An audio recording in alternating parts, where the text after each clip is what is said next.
Come on, V, there's no way you hit her in the face. Don't lie to me. I'm telling you, she started talking about things she didn't even know about, so I smacked that nasty look off her face. Well, if we can't hang after school because of it, I'll smack her in the face too. Whatever, let's just enjoy this camping trip tonight and we'll focus on the details later. Jonathan and Veronica pull into the driveway of a log cabin that Jonathan's friend's rich parents owned. The path was lined with log and gravel. The cabin was quite big, and there wasn't a store or other house for another 5 to 10 miles. There wasn't anything else worth mentioning, other than a particularly large telephone pole with 2 sirens at the top of it. It was strangely tall, but only Jonathan seemed to notice it. Alright, let's head inside and get ready for Carson and Leah, yeah? Alright, give me the keys and I'll go open the doors for you. Jonathan reached into his pockets and took out a tiny metal key. He handed it to Veronica, then opened the car's trunk and grabbed their bags. Veronica walked over to the cabin door and tried to unlock it, to no avail. Hey, are you sure this is the right key? Yeah, I'm pretty sure it's the one Carson gave me. He walked over with the bags, laid them down, and tried to unlock the door himself. Damn, Carson must have given me the wrong key. Him and Leah won't be here for like another 2 hours or so. So what do we do? I'm gonna text him, hopefully he'll respond. Jonathan sends a text, but the message just won't send. I don't think there's any service out here. A sudden scraping could be heard, and the couple covered their ears. What the hell? Let's just get into the car until they get here. The couple ran over to the car, so frightened they forgot their bags. Jonathan tried to start the car, but the car just wouldn't start. The damn car won't start. There's nothing close to here for miles. I'm really scared. Maybe Carson is playing a trick on us? No, I know he had to drive an hour the other way for sure because he had to grab some camping equipment from his uncle's place. There's no way he got here before us. Stay here. I'm gonna go and try and find a way to open the cabin. Maybe the key goes to another door. Okay, just be careful. Scream if you need me. Jonathan scanned the house, trying to find a way into the cabin, and noticed 3 different doors. One in the front, one in the back, and one on the left. Jonathan had already tried the key on the front door, so I ran to the left to try and open that one. Not this one. Jonathan ran around back and slid the key into the hole. The door clicked and it swung open. Oh, nice. Veronica, I got the door open. Veronica? A scream echoes across the forest, and Jonathan sprints back to the front, where his car had previously been. The car was now mangled and tipped on its side, with a crimson liquid spilling out of the passenger seat. He looked in the car and found exactly what you'd expect. V? Jonathan backed up and hit something solid. He looked up and screamed. That was the last anyone saw or heard of the 2 before they were found dead.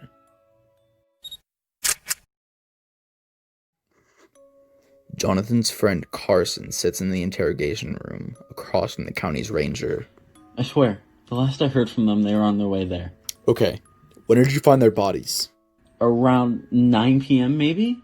Me and Leah had pulled in and saw the mangled car on the side of the driveway. Leah ran out and checked the car and found Veronica. And Jonathan? I ran to the front door and realized I gave them the wrong key. I ran around back and found the door wide open. When I walked in, Jonathan was all over the place. Who else knew you guys were coming to the cabin? No one else. Not even our parents. Well, you're free to go, but I may need to call you in again. And if you find anything out, any new information, here's my card. Okay, sir. Please find out who did this, sir. We will try our best, son. Raymond gets up and walks Carson out of the station to his car, where Leah is waiting. Stay safe, Carson. Carson and Leah pull out and head back home. Raymond thought for a moment, then headed back inside. Another cop walked toward Raymond. Hey, Ronnie, how'd the interrogation go? No lead on the perpetrator so far, other than that kid Carson. There's something off about him. Not sure what yet. I'm gonna check his alibi, make sure it's solid. Alright, well, I've got like 4 hours of paperwork to power through, so... Call me if you need literally anything. Like, anything will do. Please. Will do, Jim. Raymond walked outside and entered his car. When he turned the ignition, his radio was at full volume, blaring an air raid siren. Ah! Jesus Christ almighty! He turned the knob, but the radio kept increasing in volume, begetting blood from his ears. God damn! Raymond turned the car off, and the siren was no more. He slowly returned the key, and the radio began to play a pop song. What the hell just happened? Raymond pulled out of the parking lot to go home for the night. Tomorrow, he would begin his few-hour drive to Carson's alibi.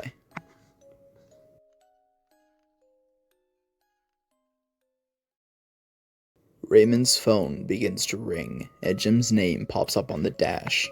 Hello? Hey, Raymond.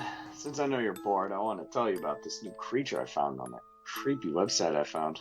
Oh, Jesus, I'm thinking right now, Jim. I really don't care. Too bad. It's a creature called Dry Bones. It's this being that's a body of a human, with head and arms that have a giant bunny skeleton. You know, it's kind of weird. That's really cool, man. Now, can you leave me alone? Yeah, it hides in the sewers and it feasts on anything it can find. Leaves only the trace of the bodies. Okay, I've had enough. Goodbye. Raymond ends the call, annoyed, and finally pulls into the house owned by Carson's uncle. As he steps out of the car, he notices a fairly large telephone pole. But something particularly interesting caught his eye. 2 large sirens were placed at the top of the pole. The gray wood of the pole was splintering and peeling off like dead skin. Jeez, this thing must be old. An old scream is heard, and Raymond bursts through the door. An older man in his 60s is lying on the floor with a giant hole through his stomach. He's lying against a wall in front of Carson. Hey, I'm on 29th Street off of exit 44. I need help. There's a man who needs medical attention, and a boy who's in several pieces. Raymond then looks to the old man. It's okay, sir. It's okay. The uncle is barely able to speak. Sirens. The uncle slumps downward, dead. What the hell just happened here?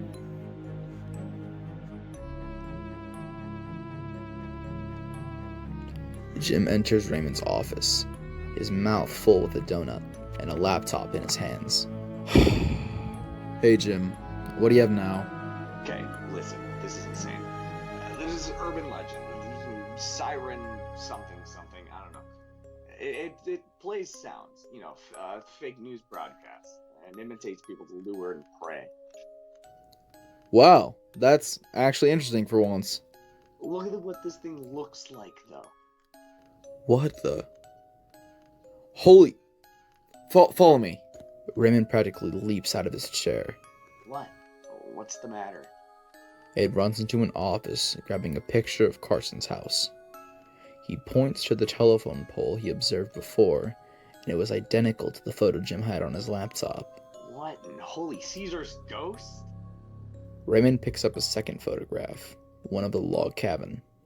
The same strange telephone pole was there. Okay, this is gonna sound insane. I need you to come with me. Where? What's going on with Just trust me, okay? I need to look at that telephone pole. There's something in my gut telling me that something is wrong with this thing. Raymond and Jim hop into a cruiser and head to the log cabin. When they arrive, the telephone pole is nowhere to be found. What, the chupacabra? Can you stop? It's gone. No construction. No one has been here since the murders. What if... No. That's absurd. Are you thinking what I'm thinking? Siren Head is real. Oh god, no one's gonna believe us. I've gotta be going insane. Alright. Let's go back to the station, find out as much as we can. Suddenly, a loud siren plays out in the woods.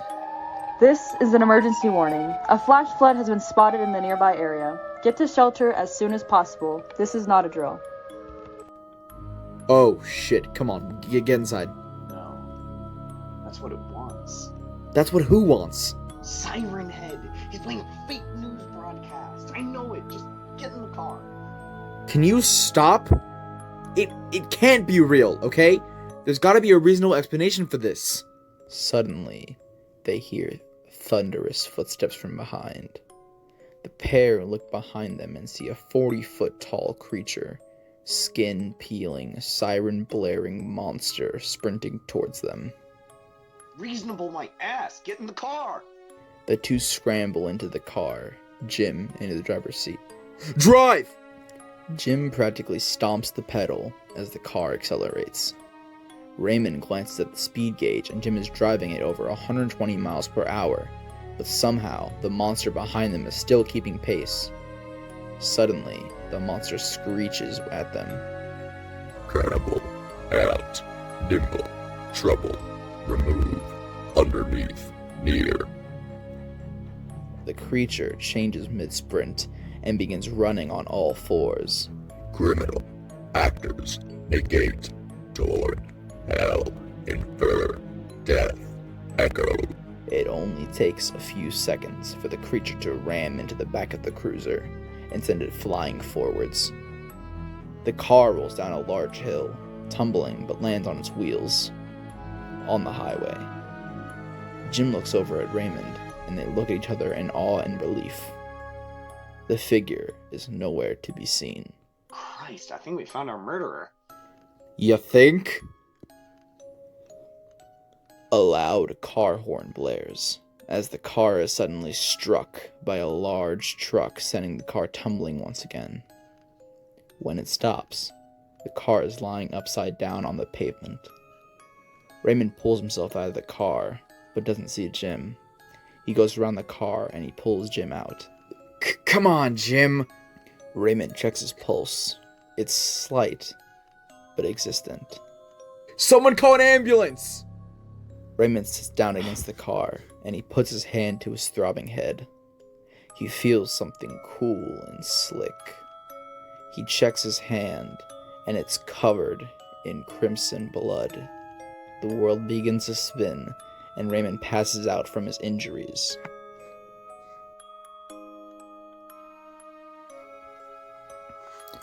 Raymond awakens in the hospital.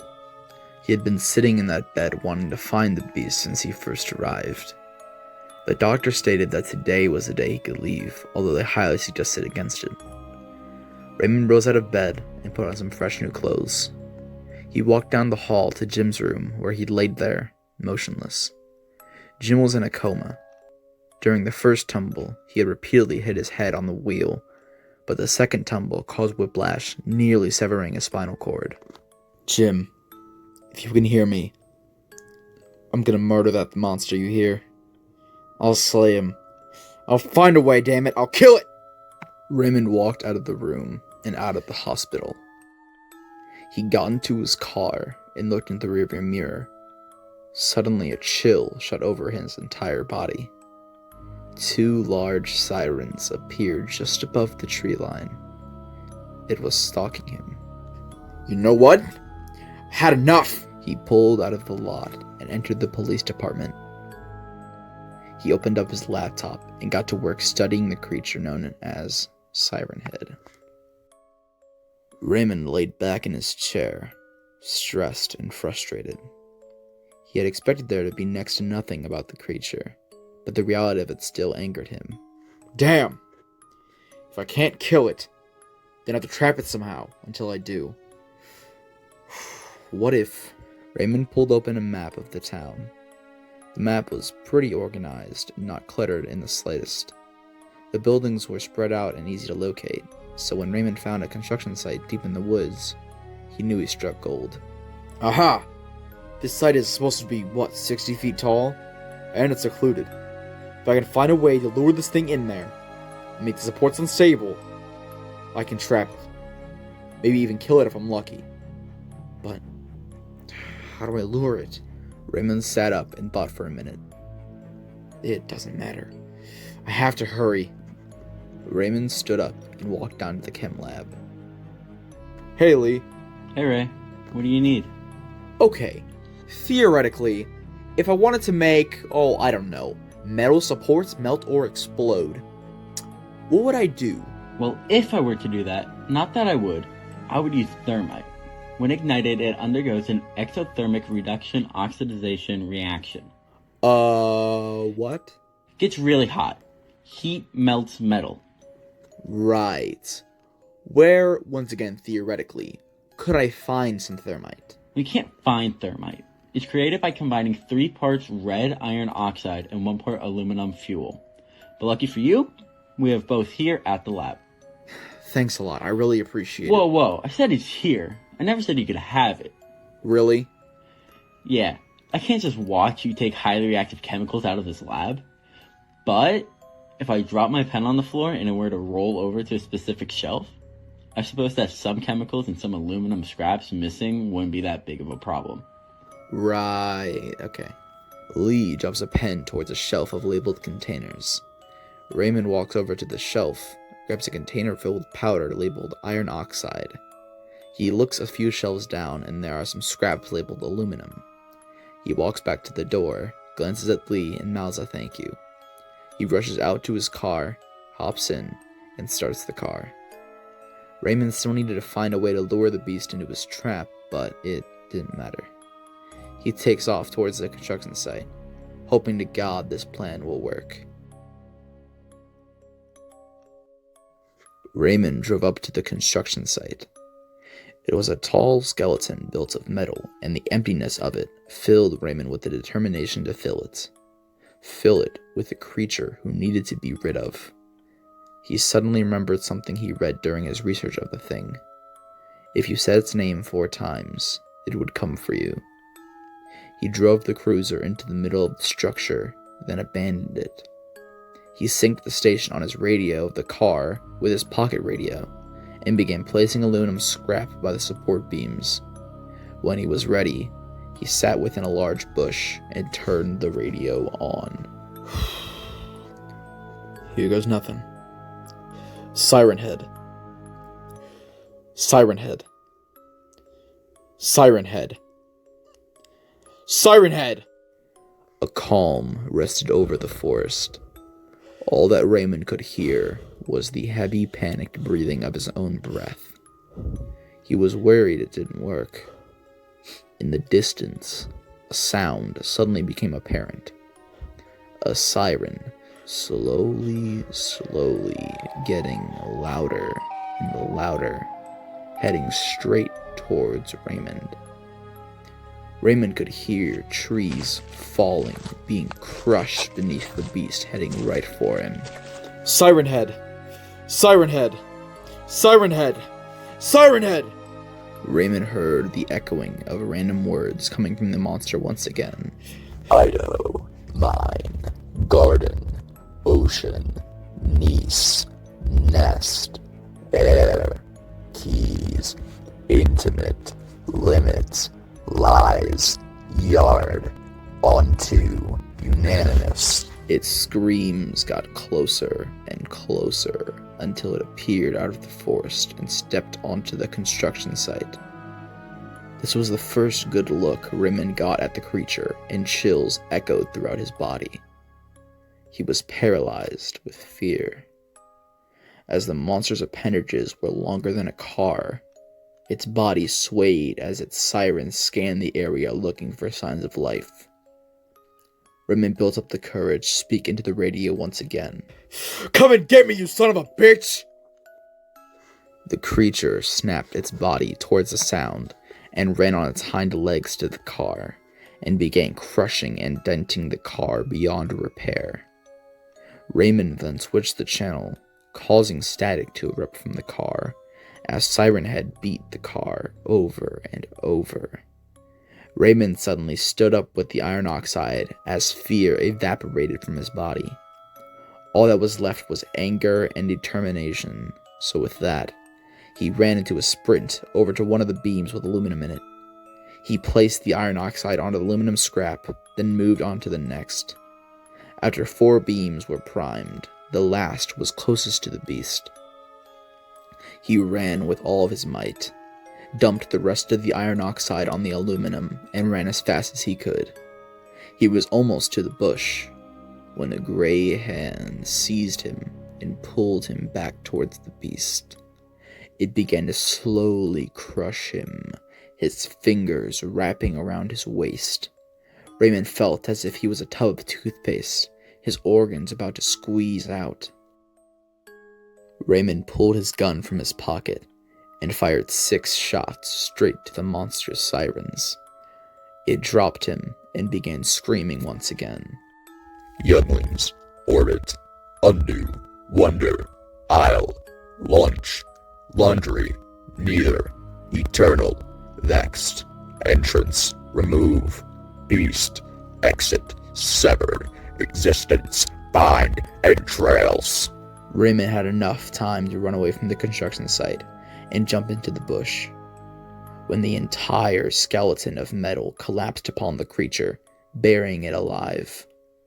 Several beams of metal shot into and out of the monster, pinning it down among the rubble. Raymond limped away from the site, hoping that it would hold, hoping that it had died underneath the rubble. Raymond walked along a dirt path back to town, exhausted and broken. Raymond is sitting at his desk, reading the news. It's the typical he said, she said arguments and presidential debates. Jim walks into his office with a donut, as usual. Hey, Ronnie. Hey, Jimmy, how's the head? Constant headaches, excruciating pain, usual. You get used to it, Good man. So, how are your legs? Oh, they're fine. Just need more time to heal. Little shit crushed my intestines into my knees. You still haven't told me how you killed him. Look, I don't want to talk about it, okay? I tell you, become the local crazy person. Fine. Anyway, did you see that, construction site not too far from here? It collapsed. Oh, interesting. Any suspects yet? It's crazy stuff, man. Apparently, they'd like to believe teenagers thought they could be funny and light some fires. Turns out the beams were melted straight to hell. Still nothing. No cameras, no witnesses, nothing. Jim handed Raymond his phone with a broadcast of the news about the construction site. Raymond's eyes were glued to it. Finally removed all the wreckage today. Huh. Wait. What did you say? Yeah, said there was some inky substance underneath all of it. Possibilities are due to were crushed beneath, but no bodies were found. Jesus Christ. Jim, okay? I did it, okay? I collapsed that building. I trapped that monster underneath it, okay? I know. Raymond suddenly heard a siren so loud his ears were bleeding. It was like a speaker was inside of his ear at full volume. What? Raymond looked over to Jim, who was standing with a large grin upon his face. Suddenly, a siren melded out of his neck, and it stared Raymond in the eyes. What the? And there was silence. The office was quiet. A few officers ran into Raymond's room, but it was too late. Raymond was nowhere to be found.